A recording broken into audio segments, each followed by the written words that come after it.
Welcome to Burning Bright, a weekly podcast presenting poetry and prose from Passager. On this episode, two pieces about old men, read by a third, both from the newest issue of Passager.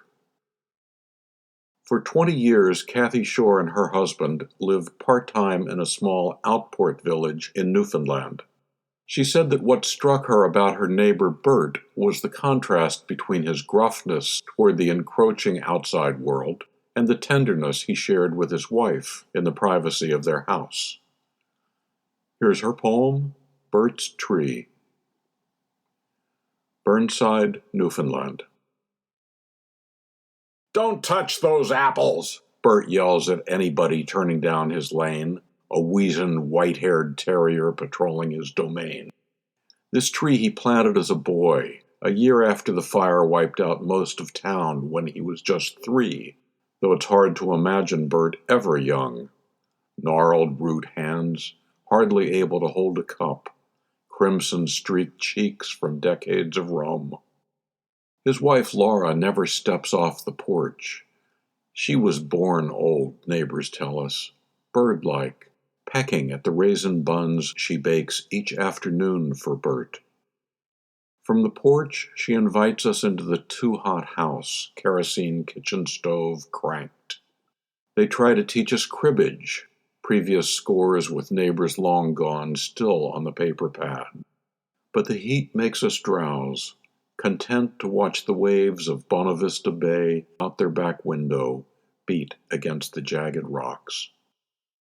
When we leave, it's almost dark. From the street, we see them, framed in the dining room's bright light. Bert, seated in his hardwood chair, Laura standing over him, fingers exploring his scalp. And then she bends as if to smell the weathered creases of his neck, bends the way the apple-laden branches reach toward their sweet, familiar ground. Bert's Tree, Kathy Shorr. Kirk Wareham said he's explored and hiked the Catskill Mountains for over 50 years. Here are some excerpts from his story, set in the Catskills, Summer of the Fisher. When Isabella was 6 weeks old, with mother's permission, I carried her proudly to the high meadow to show Callum Bailey. A survivalist of the first degree, he lived alone with his back against the wall of the ridge that towered up from the river valley. Callum was now close to 80 years old. He'd left one of his legs behind in the war, but could no longer remember exactly where he had left it. The missing leg, however, did not hinder him from the business of life. Using a pair of crutches that he had wrestled together out of odd bits of metal and rubber, he was more than able to get around wherever he needed to. Callum took one look at Isabella, scratched his head with the end of a stick, then took another look. He turned back a corner of the blanket and held her up to the light to get all the angles, turning her slowly in the afternoon sun. Then he nodded his head.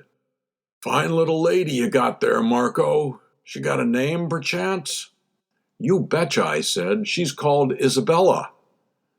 Callum scratched his head with the other end of the stick. "Isabella, Isabella." He turned the name over in his mouth, tasted it, and seemed to find it acceptable. "To be right truthful, Marco, I've not seen such a pretty lass since before the war. You keep a good eye on her now, you hear?" I grinned and nodded. "Yes, sir." Then on impulse he leaned close, and bracing himself against the rough-hewn wall, laid a leathered hand on Isabella's head. "Lord," he whispered, and his voice was soft and mellow, like butterflies hovering over goldenrod. "There sure are troublesome things in this old world of yours. Bless this little lassie, and watch over her. Amen." He wiped a tear away with the back of his hand, as a perfectly timed squawk from Isabella sent Callum's dog, Old Scamp, scurrying under the back porch, tail between his legs, where he buried his perpetual grin beneath a wrinkled bath mat that smelled wonderfully of Old Spice. That delicate little girl had power, even in her weakness. Excerpts from Summer of the Fisher by Kirk Wareham. Both of the pieces in this episode of Burning Bright are from issue 72, the newest issue of Passenger. To subscribe to or learn more about Passenger and its commitment to writers over 50, go to PassengerBooks.com. You can download Burning Bright from Spotify, Apple and Google Podcasts, Audible, and a host of other podcast apps.